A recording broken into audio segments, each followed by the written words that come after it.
Well, and as a journalist and a reviewer, what are your thoughts on the role that the media can play in a game's launch?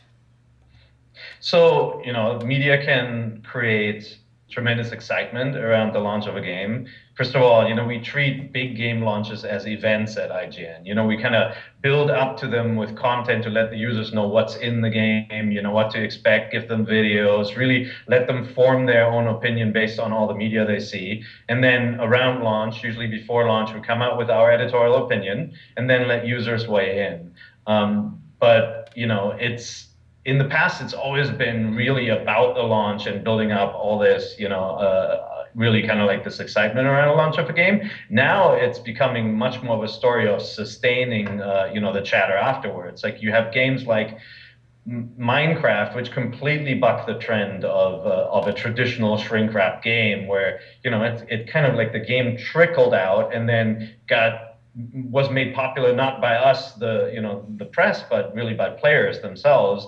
And months and months after release, there's still really high activity and lots of new people being introduced to it. So for certain games, launch like a certain launch date is meaningless, but for the majority of shrink wrap titles, it's about creating this kind of excitement around the launch.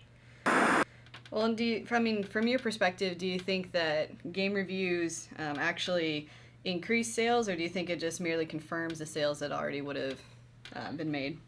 Yeah, you know what? We did some research into that a long, long time ago. We tracked whether users use game reviews from their favorite sites as an indicator as to whether to buy a game or not. Obviously, just like in the movies business, there are mega franchises out there, really big game franchises, or even games based on big movie franchises where it's more about the theme and your affinity towards a certain license than it is about really wanting to find out whether it's a quality experience. And that's certainly true with games, for the family audience, where what I want out of a game is probably different from what my daughter wants out of a game, and I may find a game as mediocre, but my daughter will love it, right? So there's that.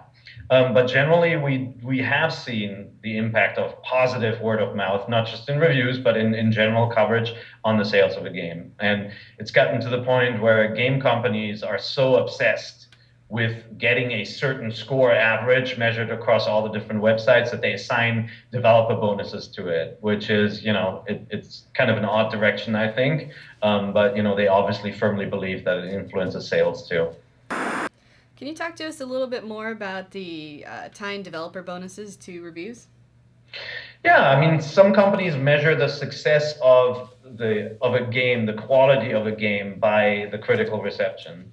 I think the challenge right now is that the spectrum is really broad. They're taking into consideration a wide array of review scores mixed into one little number, and so you could argue that maybe that broad spectrum doesn't matter as much, right? Like, and I don't mean to say that IGN score should be more important than others, but certainly, the reach of a property has a profound impact, right? If very large sites like IGN and GameSpot review games and give them a positive review, but 20 small sites give the game a negative review, you can be assured that the higher scores reach, the bigger audiences does have a big impact. And so I think that's just one of the challenges is how do we measure quality of a game, and what's the sample set?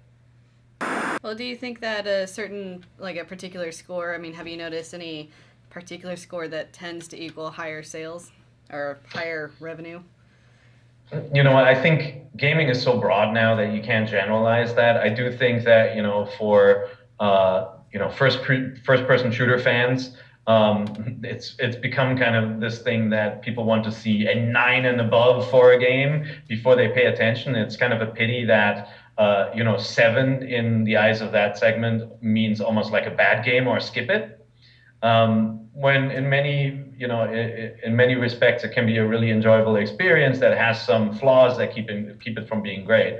I've had an amazing time with games that were not critically as accepted as others, and so I think it really depends on the audience segment, how people react to it. But generally, people want to see kind of like the 8 and above as something that's positive, something that they go out and get.